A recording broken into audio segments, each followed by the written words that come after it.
They say imitation is the sincerest form of flattery. That's the perfect analogy to use for Crash Nitro Kart, the stepbrother to CTR that the family doesn't want to mention. Is it the worst game ever? No. It has redeeming qualities, but overall it's a hollow copy of what CTR achieved years before it. For today's video, I want to shine a light on this game, and I plan to do that through getting all of this game's achievements, using RetroAchievements, a site that adds achievement support to your favorite retro games. With 73 achievements to comb through, I'm going to highlight the good, the bad, and the ugly. Anyways, let's get into the video. Like CTR, Nitro Kart has an adventure mode. Instead of picking one character, you pick either Team Bandicoot or Team Cortex. For retro achievements, we have to beat both story modes. Yeah, it's a bit repetitive, but what we get from it will help with other achievements later. Anyways, we pick Team Bandicoot and are confronted by Velo, this game's attempt at Oxide. He forces us to race in this tournament in order to save Earth. We start in Terra and have a few tracks to play. Sadly, this game has less tracks overall, which kinda bums me out. We start with Inferno Island. Right away, you probably notice some differences. First, we have a team gauge. Whenever we're close to our ally in a race, it will fill up. Completely filling it up gives us a frenzy state, where we're able to get infinite items until it runs out.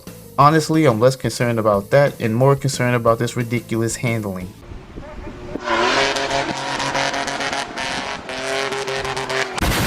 This game works like CTR with having a 3-chain boost system and reserve system, but it also has a boost chain at the top of the screen where you can chain boost together. As for the items, they're generally the same but with a few new ones, however I rarely use them since I was always in first place.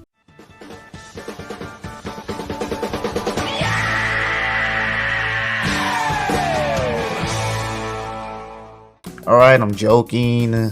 But that's enough rambling about the mechanics. Anyways, I win this race for the trophy. Next race was Jungle Boogie, another short track. It has a few shortcuts like this one that I only managed to do once.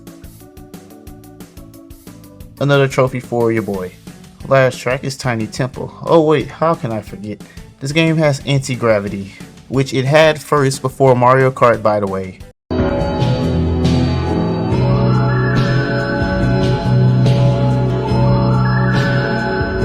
That's not saying much because it controls like ass in this game. Thankfully it's a small section on this track, so it's not as bad as it will be later on. Another trophy collected, and we can now take on this world's boss, Crunk. Like CTR, I'm gonna be saying that a lot, guys. We have a boss race. Crunk has different items that he shoots, but he's a pushover once you get ahead of him. I finally got the first achievement of the set for beating Crunk in adventure mode. Alright, Crunk. We get a key and we can go on to the next world, but we got some stuff to do here before we leave. Say it with me now. Like CTR, we have to collect CNK tokens and time relics, and also do a crystal challenge in the battle arenas. Enter the temple turmoil to do the crystal challenge first. Do I say it again? No! No! No!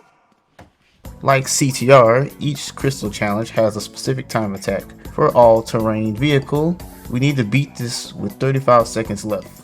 Honestly, this level doesn't have a particular route. Just try to boost to keep up your speed and avoid getting caught in the mud.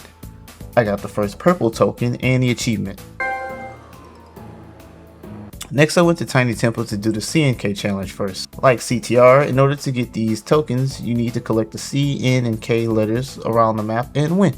This is pretty self-explanatory, so I won't be showing every track CNK challenge unless some bullshit happened. So I beat this and grabbed the first blue token. As for the Relic Races, it works the same as before. You have time crates on the track that freeze the clock 4 different times, and you need to score a certain time for either the Sapphire, Gold, or Platinum Relic. There is no achievement for getting Sapphire or Gold, but each track has a Platinum Relic achievement. These suck. I hate the relics in this game, mainly because of the controls. You can get a time bonus for hitting all crates on the track, which I didn't do here, so I got a gold and moved on. In Jungle Boogie, I got the green token and the achievement for getting all time crates on a track. And lastly was Inferno Island. I got the red token and another gold relic as well. God, I'm gonna hate these relics, huh? Barin is the next hub world. We take care of the trophy races in Meteor Gorge, Barin Ruins, and Deep Sea Driving. These tracks aren't too bad besides the fan blades in Deep Sea Driving and the stupid ass geometry in Barin Ruins. The next boss is Nash. He's a hyperactive shark. His race takes place on Deep Sea Driving and he drops, I wanna say, shark tire tracks as his unique attack. Honestly, once you get ahead of him, he's pretty easy. That's gonna be the common trend. I beat him and got Nash chest dummies. Alright. Back to the extra stuff again. I got the tokens in each of the tracks. None of them were particularly difficult. I also got the purple token in Frozen Frenzy, but not the challenge achievement right now. And as for the relics, I got the gold relic in Barin Ruin, sapphire relic in Deep Sea Driving, I fucking suck, and the platinum relic in Meteor Gorge for an achievement. A tale of 3 tracks I see. That's all for Barin for now.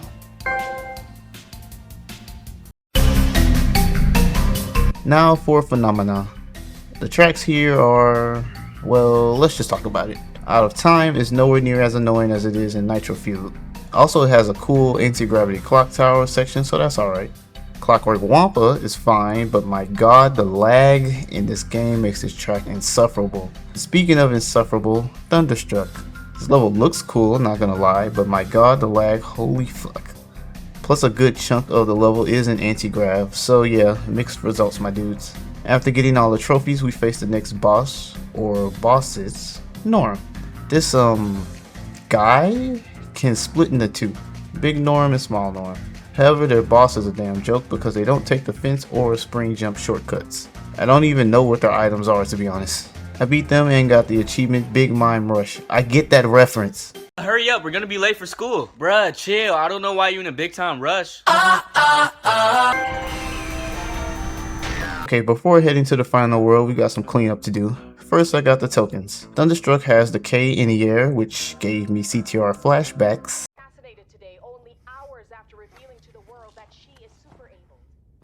Clockwork also has it. What the fuck? But thankfully, Out of Time was fairly simple. Desert Storm is annoying, but I got the purple token out of the way. Relics. Holy fucking hell. Okay, Out of Time is the easiest for obvious shortcut reasons. I got a gold relic for that track. Clockwork. The lag makes the Clockwork sections very inconsistent. Also, floating box in the sky is rage inducing. Another gold relic. And finally, Thunderstruck wasn't as bad, but wasn't that great either. Another gold relic. After a big break, I returned to finish the game. Teknee is the last area and is home to my favorite set of tracks. Assembly Lane is kinda basic compared to the other 2 tracks, but it's alright. Android Alley is my favorite track, besides the anti-gravity section at the beginning with this damn train. It's like you're driving on ice when you really aren't. And lastly is Electron Avenue, the second longest track in the game. There's a lot of hazards on this track, but overall a pretty straightforward race. The penultimate boss is Geary, a neat freak robot that has some scrub bots on his side. His henchmen drop water puddles while Geary shoots a scrubber at me from behind. He doesn't take the shortcut here for some reason, so you can get a bit ahead of him. Beating him gets me the achievement Optimus Grind. I can actually race Velo now that I beat all of his champions, but to save a bit of time since I have to race him twice after getting all relics, I decided to just focus on 101% in the game first. Back to Teknee I go. I took on Magnetic Mayhem and my god, why is everything in this game so janky? If you restart this level, either from the pause or after failing the challenge, it will crash your system. I hate this level. I got the final purple token and kicking the purple for all purple tokens in the game. I also fought with getting the C in Android Alley. Guess where it is? And got the final green token for the achievement Keep Your Hands Green. Also got How Do You Blue for all blue tokens and Day of the Red for all red tokens. That's it for tokens. Then I tried to get a few platinum relics from previous tracks before going back to Teknee. I got the platinum relic in Tiny Temple, but unfortunately, that was the only platinum relic I got, so yeah, I gotta figure this shit out. In Teknee, I got the gold relic in Assembly Lane and Android Alley, and the platinum relic in Electron Avenue. Okay, about damn time. And moving on, in Velo Citadel, we have one specific thing to do. We have cup tournaments along with the Relic Race for Hyperspaceway. Like CTR, that's right, I said it! We have a tournament on 3 tracks where we have to place first at the end. Sadly, the purple cup doesn't have us racing against the bosses, which is kinda lame. I got True Ruby for getting the red gem, Emerald in the Gap for the green gem, Sapphire Tails for the blue gem,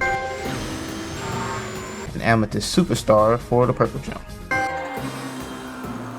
All we have to do is the Relic Race in Hyperspace Way. This track is massive with long anti-gravity sections and a lot of hazards, but thankfully the Relic Race is generous. If I didn't mess up, I would have gotten a Platinum Relic, but I'll settle for gold. Stop the cap. Now for the final boss, Emperor Velo the 27. Obviously we race him on Hyperspace Way, so it's good I got some prep time in beforehand. He's similar to Geary as he has 2 henchmen racing around with him. Leave electric orbs while Velo fires bombs behind and missiles ahead. Yes, he can and will get your ass if you're in front. This guy does not take the shortcut however, so yeah, you can get a good lead on him. Just keep in mind that this track doesn't have a minimap sadly, so just keep checking if you hear him behind you.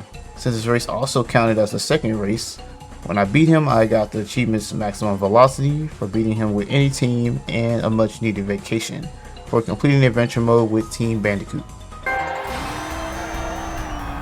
Now we get to see the real Velo after beating him, and the Bandicoots get to return back to their home. Before I moved on to Team Cortex and the other achievements in the set, I wanted to make sure that I cleared some other achievements out of the way first. First we have Feeding Frenzy for using Frenzy mode 3 times in a race. Just stay close to your teammate and you'll fill up the gauge faster. Impromptu speed spelling requires me to start the final lap in the C&K challenge in last place without collecting any letters, collect all 3 letters, and win that race. Damn, don't copy CTR too hard. Hey man, can I copy your homework? Can I copy your homework? No, you can't copy my homework. There is bitches. Okay, this one's not too bad. I did it on out of time since it has shortcuts. Easy peasy. Next was Boost Crazy for performing 100 consecutive boosts. You can do this on any track if you're good, but I did it on Deep Sea Driving and specifically on Nash's boss challenge. The blades don't move, so all you have to do is get past Nash and focus on boosting. Although somehow, even with the blades not moving, I still hit them. How awesome.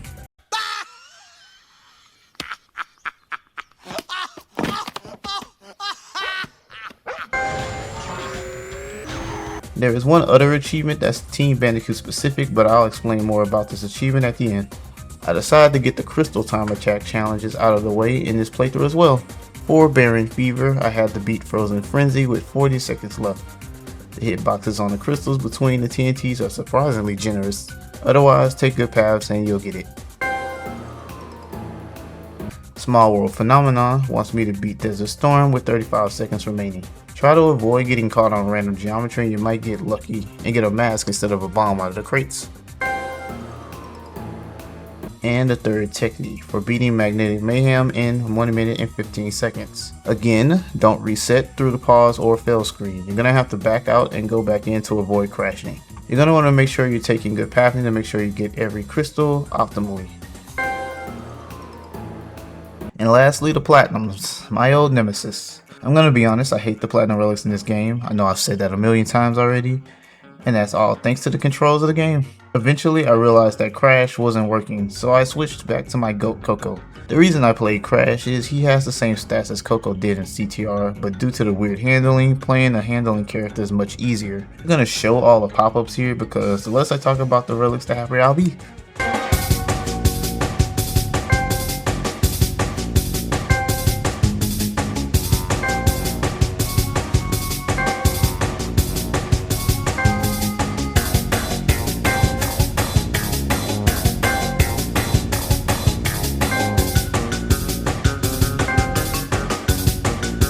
Okay, before we get into Team Cortex and the rest of the achievement set, if you guys are enjoying the video, consider dropping a like and hitting the subscribe button as well. Also, if you got any hype lying around, feel free to drop it on this video.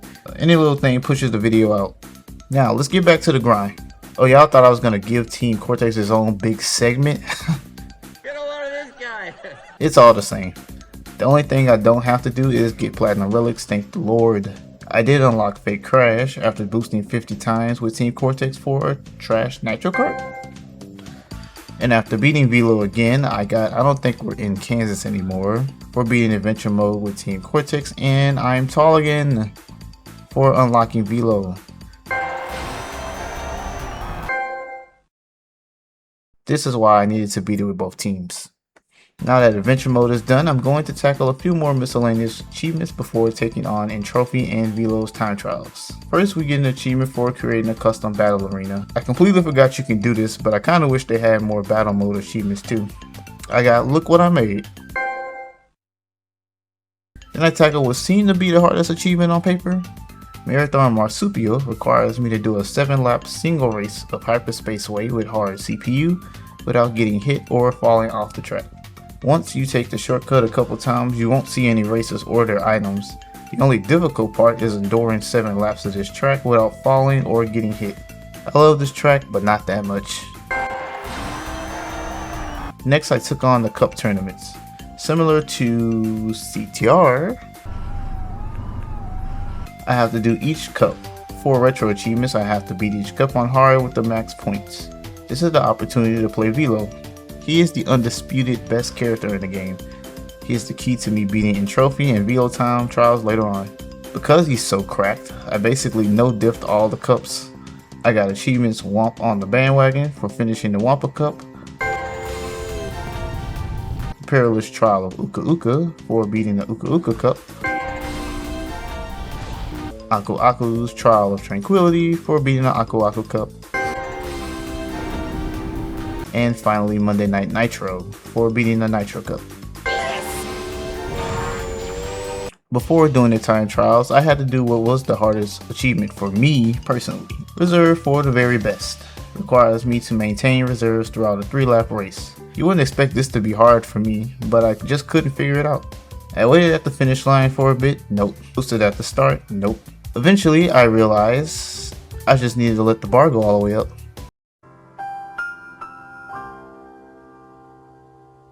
Yes, I know it's fucking obvious, but yeah, I didn't understand that. You can't do this achievement on Terra tracks, so the next best track to do it on is Meteor Gorge. It's short and sweet with not too much going on. I would say to avoid being in the air a lot, as for whatever reason it kills your reserves. Also, it's hard to explain reserves in this clip, but basically if you feel like you're slowing down, you lost reserves. Alright guys, you know what time it is. Like CTR, we have to beat all of Trophy's time trials to unlock them, then beat Velo's. Sorry, no Oxide this time. I'm gonna be honest, this guy is a complete joke. None of his times were difficult, and I thought that they would be even if I wasn't playing Velo. I got all of the Trophy time trials, and like clockwork for unlocking Trophy.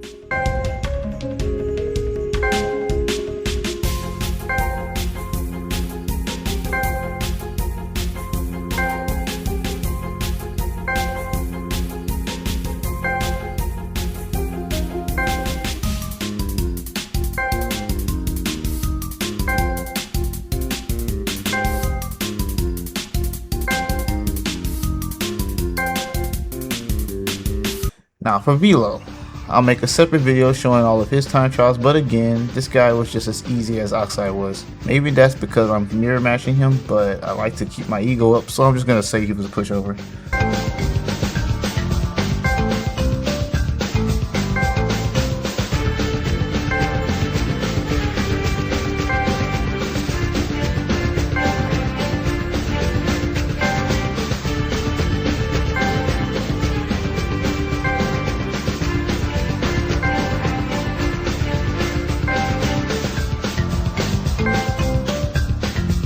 Except on Barin Ruins, where this motherfucker actually locks the fuck in. For this track specifically, please take good lines and do not lose your reserves. He does mess up at the shortcut at the very end, but if you're not close to him, it won't matter. And for the last achievement, I had to return to Adventure Mode and Team Bandicoot to unlock Terra. Wait a minute! Yeah, I already had him unlocked in the save file, but the achievement won't pop if he's already unlocked. So I had to go and delete my save, and after doing another 50 boost, I got Meow Mix and mastered Crash Nitro Kart. And that's another set completed. The first half of this set was a tedious grind with beating both adventure modes and the platinum relics that eventually smoothed out with the other achievements and the time trials. Overall, a middle of the road set. If you guys made it to the end, be sure to hit the like button and check out the other retro achievement videos I've done. As always guys, keep it gaming. Take care.